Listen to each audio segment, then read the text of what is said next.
우리에게 너무나 익숙하기에 자세히 보기 전까지는 그 가치를 깨닫기 어려운 자연. 지나치는 나무 하나, 풀잎 하나에도 관심을 기울인 이들이 있다. 자연의 가치를 알아보고 그들만의 방식으로 또 다른 생명을 불어넣는 기술자들을 만나본다. 전라북도 남원시에 위치한 산. 매번 빠짐없이 이 산에 나타나는 남자가 있다는데 이때 인적 드문 숲길을 파헤쳐 걷는 한 사람 발견. 여기서 뭐 하시는 건가요? 이렇게 두리번거리면서 올라오세요?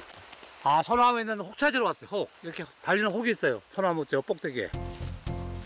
소나무에 달리는 혹이 있다? 대체 어디 있다는 건지? 저 봐봐. 저기 보이네, 하나. 저기. 저 작은 나무 가려던 가지에 붙었죠?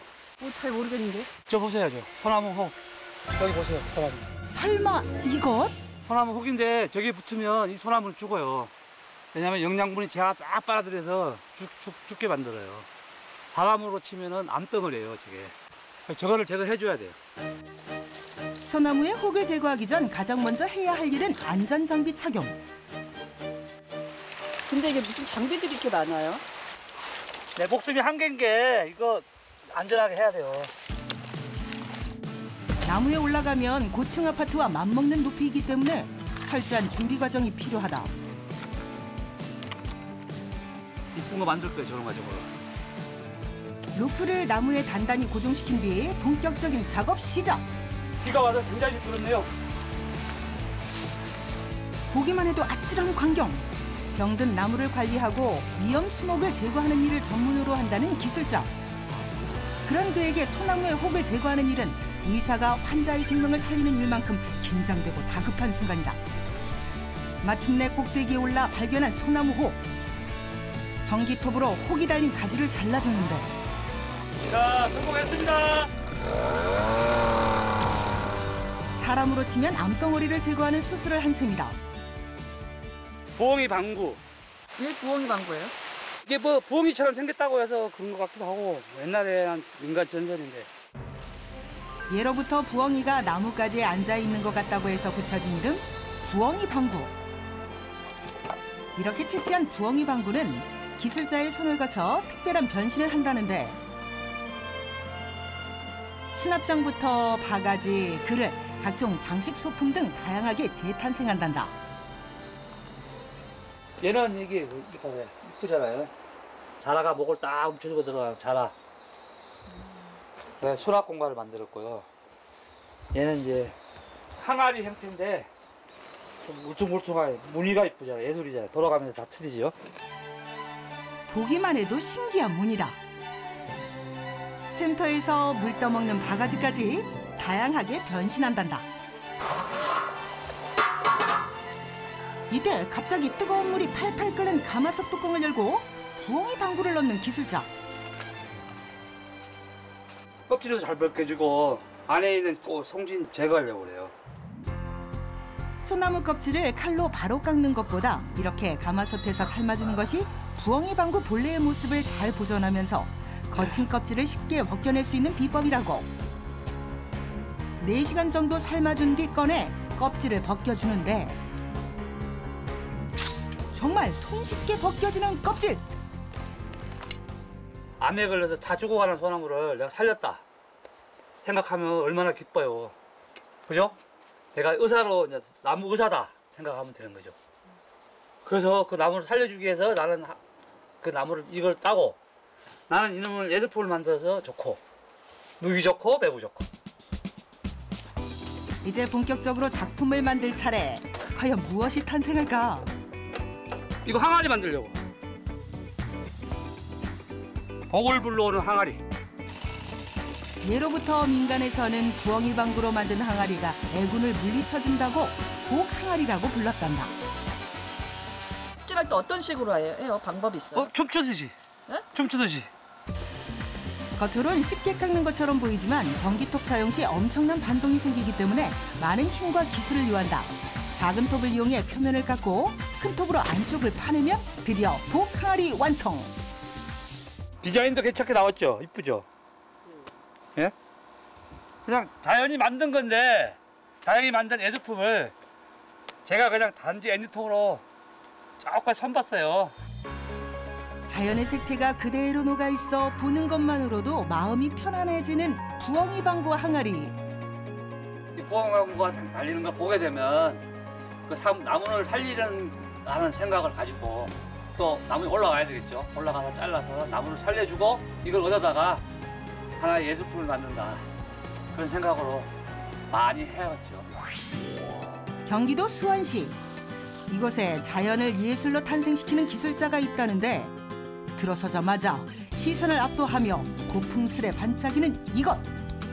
비범한 자태를 뽐내는 용부터 말, 독수리까지 금 같기도 하고 나전칠기 같기도 한 이것의 정체가 궁금하다. 반짝반짝 미나는 뭐 금으로 만든 게 뭐예요? 이건 금으로 만든 게 아니고 보리줄기로 만든 거예요. 보리줄기요? 네, 보리줄기. 그러니까 이게 바로 보리줄기예요. 반짝반짝 빛나던 것의 정체는 바로 이 보리대. 보리의 줄기를 펴서 각기 이어붙여 작품을 만드는 일명 맥간공예. 보리대만으로 이런 작품이 나온다니 믿기지 않는다. 주 재료가 되는 보리대는 남부지방의 쌀보리대만을 고집한다. 쌀보리대가 광택도 뛰어나고 결이 촘촘하여 부드러우면서도 질기기 때문 작품을 만드는 데 적합한 특징을 고루 갖췄다. 작품을 만들기 전 가장 먼저 거쳐야 할 과정은 바로 보리대의 진을 빼주는 작업. 이게 이제 어느 정도 물이 뜨거워지면 부풀어 오르니까 이걸로 이렇게 딱 받쳐야 돼요. 보리대를 찜통에 담아 은은한 난로불에 데우기를 약 2시간.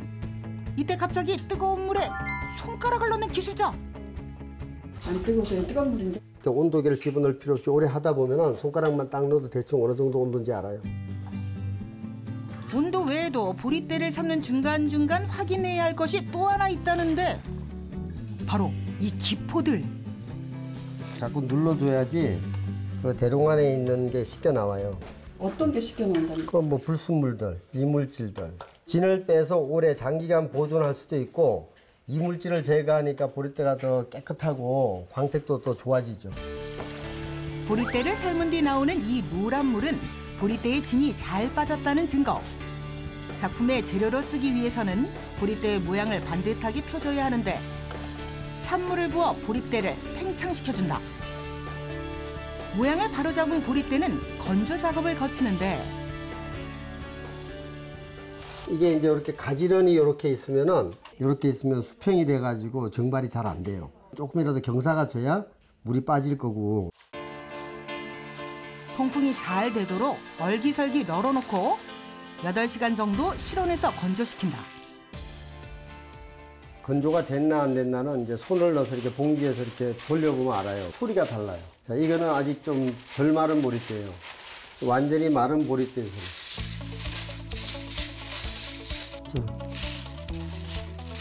덜 마른 보리대는 이렇게 둔탁한 소리가 나는 반면 다 마른 보리대는 맑은 소리가 난다. 다 마른 보리대는 마찰로 열을 줘서 다림질 하듯 펴줘야 한다는데 부드러워지라고 보리대가. 부드럽게 안 만들면 보리대가 그대로 그냥 갈라지니까는 쓸모가 없이 돼버리죠. 그러니까 부드럽게 해서 이렇게 펴줘야 되는 거예요. 이렇게. 정말 반듯하게 잘 펴진 보리대.